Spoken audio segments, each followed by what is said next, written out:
Perfect. All righty. Well, yeah, I mentioned to Alan too that I want to talk to you about the ACIP meeting just with everything going on and kind of get your take on that and what we expect to have happen and kind of how this could shift things moving forward.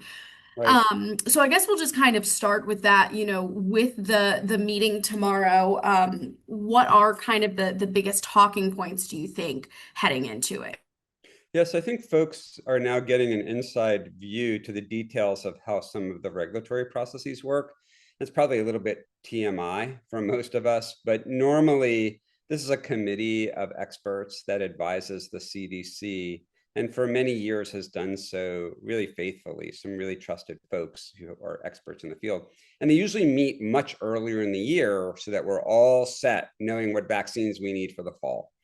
Unfortunately, just as they were meeting, all of those folks, 17 of them were fired, including one person from UNC, from School of Public Health. And then new members have been chosen, including 5 new members just the other day. This is a very, kind of slapdash, put together group that's going to now decide and advise the CDC and insurance companies who are often beholden to follow their recommendations what vaccines should be recommended going forward. And to that point, how have those recent membership changes kind of influenced, I guess, the consideration or framing, do you think, of recommendations this year around? Yeah, so number one, there was nothing broken needed to fix. The original group of people were great and were faithful. There were no conflicts of interest. That was a major accusation. It's their conflict of interest was that they were experts who didn't share the view of the health secretary. So that's number one. So number two is a new group was constituted, as we said, partially and now more completely. One member immediately bowed out due to a real conflict of interest, financial conflict of interest. So unfortunately, some of the members that now constitute the new advisory committee are known anti-vaxxers. I mean, to really be clear, they are very, very skeptical of the value of something that we know inherently in medicine and public health works. So it's sort of a dogma that is being used as a litmus test for membership. So what do we expect? We expect that maybe restrictions and limitations to who can get COVID-19 vaccines. We may start to see the peeling back of childhood vaccines that have kept some infections at bay.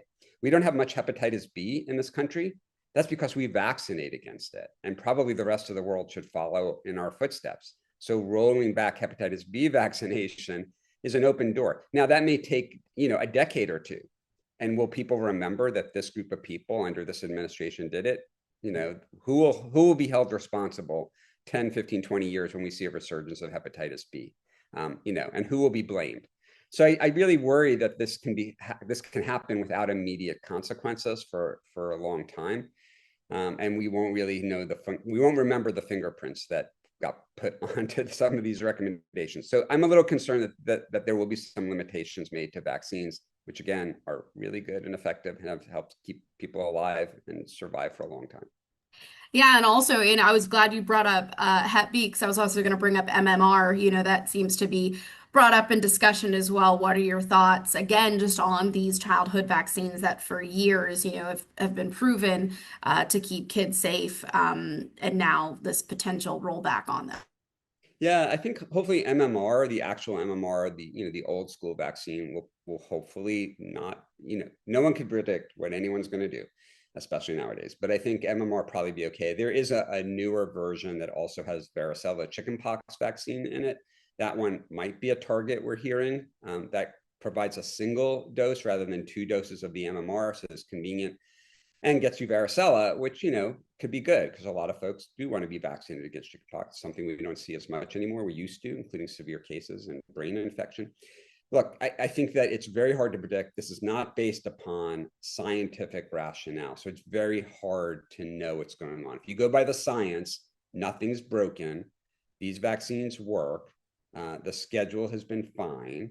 And we have really enjoyed not having some of these childhood illnesses that used to be in my, grandparents' time, commonplace. So again, I think that this is something that's an achievement that we're forgetting about. Do you actually expect there to be some sort of decision tomorrow? I do. I think this committee knows what it wants to do. I think we will hear something pretty soon. Things have moved very quickly. There's an agenda here, I think. I really am trying to be as objective as possible, but when you connect the dots, it's pretty clear how the pieces on the board are being placed. So I am really concerned. I really am. I have to tell you, this is my life. This is my career. This is what I do. I practice what I preach. I vaccinate my kids. I've been vaccinated. I think I'm working on vaccines for really, really bad infections in Africa that people don't know much about. There's Ebola vaccines and things like that. People are developing vaccines.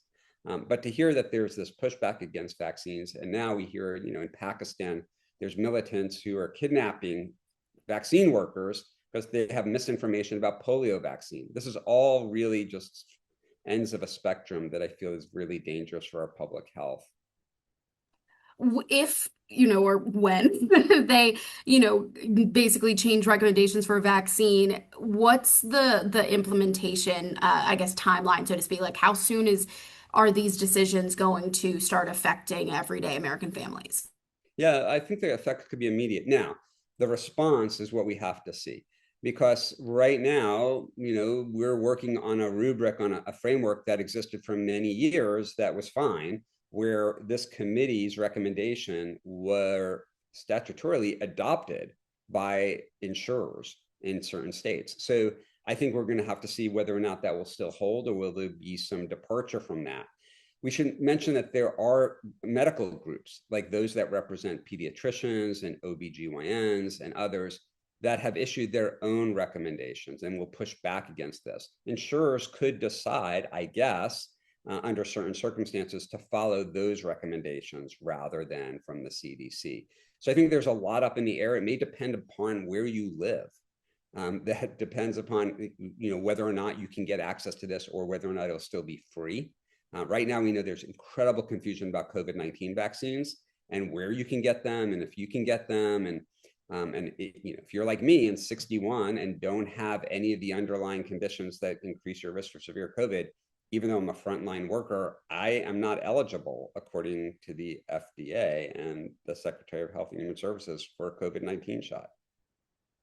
Yeah, I want to ask you about that. Like, here in North Carolina, right? We're one of 16 or so states that require this group to meet and issue recommendations regarding COVID. So if that doesn't happen, if they don't approve this vaccine, what does that mean? It means we probably will have to pay for it, is what I'm worried about. So for those of us of insurance, their insurers may say, now they could decide, again, based upon the laws that are applicable for the location. I'm hoping that there could be some workaround, but on the face of it, it could very well mean that you go to a pharmacy and they say, okay, this will cost you.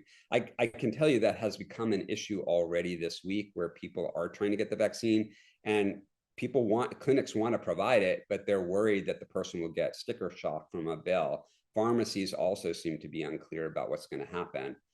So, again, I think the chaos and the uncertainty is maybe part of the design. Even if it's not, it's not a good thing. This is not the way we want government to work. No one voted for this craziness and chaos. So I really am concerned about it. I think hopefully it's got to settle one way or the other, so people know what's going on. But as we know, Governor Stein has tried to help. There's now a standing order, so you don't need a prescription for a COVID-19 vaccine if you meet the FDA requirements, which is being 65 or older, or 18 to 65 and have one of these conditions. But if you don't meet it, the standing order doesn't help you at all. It just means that you don't need a prescription if you qualify under the new limitations. Yeah, and we here have done quite a few stories now, just because families have been reaching out to us trying to get, their kids vaccinated or themselves vaccinated for various reasons. And I guess my question for you is, let's say, this COVID vaccine is not approved. Is it up to North Carolina, like, state legislature to find a workaround, or does this fall on the state health department, or whose responsibility is it going to be to change the state policy? Yeah, it's a good question. And I think that we're learning now, it's a whole lesson in civics over the last few months, that there's different ways things happen. And it isn't what we always learn in class, where Congress votes or a state legislature votes. There are things like executive orders that make profound things happen.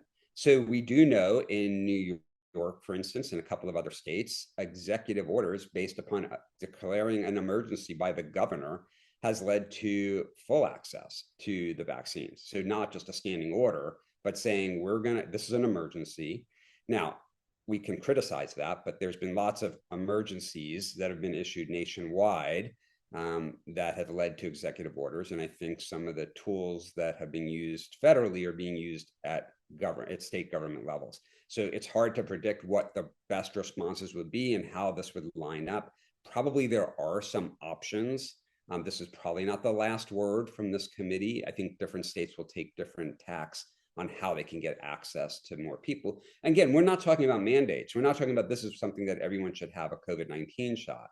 What we're talking about is access to this for people who want it, who choose, the hand raisers, if you will, who want it, and how to allow them to keep the promise that the secretary made, which is that anyone who wants the vaccine can get it.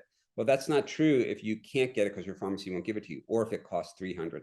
So that's not exactly the same thing as we have it right now. And then I am worried about stripping things like hepatitis B vaccine and whittling away at the real important safety net that we've created to eliminate really problematic infections or minimize them and not see a recurrence or emergence like measles and whooping cough. Whooping cough is huge right now in many parts of the country. They're dealing with this. And that's in North Carolina, we're dealing with this in the western part of the state as well. This is preventable. We don't need this. This is like, old school. We don't need this now. We have vaccines that prevent this from happening, that are safe. Yeah, looking at the fall when it comes to RSV and COVID and flu and things like that, if people can't get access to these vaccines, I mean, right now, we see COVID in our wastewater, we're seeing hospitalizations go up, things like that. It's spreading, right? It's in the numbers. We see it. People here are like, oh, I have the sniffles, I have this. I know somebody who's gotten it recently. What do you think that could mean for the fall and the winter when it comes to this respiratory spread? A lot of people think COVID is gone, or COVID's there, but it's like a cold. And let's be really clear. For a lot of us, COVID is an inconvenience. It could be an inconvenience that's miserable for a few days. You're out of work. That's not good. There's a risk of long COVID as well, which is not great. And probably a double-digit % of people get COVID, get long COVID. And we have some pretty good data that vaccination reduces long COVID risk. But what's really interesting is that people don't understand that during the winter, like January, February, 2 out of every 100 people who died in our country died of COVID-19. It's now down to about 1 out of 100. I'm talking all deaths in the country. 1 out of 100 right now is due to COVID-19. A couple of weeks ago, it was 1 out of 200. So what we're talking about is a rise in deaths. And I'm not even talking hospitalizations or ICU. Even at its lowest, the least threat it's ever been is where we are nowadays. And it's still taking people's lives. So if we roll back, especially the people who really want the vaccine, maybe they have a higher risk, and we should also remember that the people who are getting really sick are people at the extremes of age. It's older people, but also babies. Babies weren't around, right, 3 years ago to get exposed to COVID like most of us were. They're naive, right? So they've never seen it before. And when we never saw COVID before, we got really sick, many of us. So I think we should really be honest about this. Not allowing kids to get vaccinated could be very problematic because they're at higher risk for bad things happening to them. Pregnant women, it's a no-brainer. Pregnant women should get the COVID shot. And that's been a carve out now that we've seen where there's really obstacles to them getting vaccinated. And that doesn't make sense. And when they get vaccinated, those antibodies transfer to the baby, and for at least a few months, protect those little babies from getting COVID-19. Again, the science is there, it all lines up, and if you just follow the data and the evidence, we know what we need to do. Unfortunately, that's not what's being done. Yeah, my last question for you was going to be kind of about the transparency when it comes to evidence that's being used, right? Or so-called evidence that's being used to make these decisions.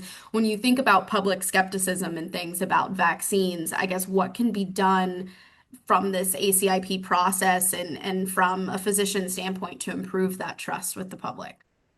Yeah, I think there's been a lot of information, a lot of rumors, a lot of things like that, and it's very hard to sort out and know who to trust. I get it. I also get being skeptical about like, well, does my kid really need all these vaccines? Why is it there? I would really just say, let's look for really good data that shows that there's a problem, right? We know that there's really good data that shows us that air pollution really hurts us. People die every year from air pollution. We know that smoking hurts us, right? We know about toxins. We know about ultra processed food. We have data. We need data to show us that there's something really harmful, really bad, that balances out the benefits of vaccines. And we haven't seen those data. We've heard words, right? But people, if you just put on that objectivity hat, that it's hard to fit on your head. I try all the time and get rid of your biases. It's just objectively, let's look at the data. But unfortunately, the secretary hasn't come to Congress or a public forum and said, here's what I'm talking about. Here's a reputable study that everyone agrees this is true, right? This is well done. We haven't really seen data. They're going to go over cases that have been reported by the public of harmed people by vaccines. This is, I could hear you tell me on TV that someone was harmed. I could report that case under this system. So this is not a very valid way to find out. It looks at signals that come out. So it's not going to be very, very valid for what we're talking about. You could find people who've been hurt by seatbelts. That doesn't mean we should be getting rid of seatbelts, right? We know that seatbelts sometimes, or airbags, hurt people. That doesn't mean we should get rid of them and throw the baby out with the bathwater. More people would get hurt if we didn't have seatbelts and airbags. So again, really look at the data, really try to be as objective as possible and not just feed into our own biases.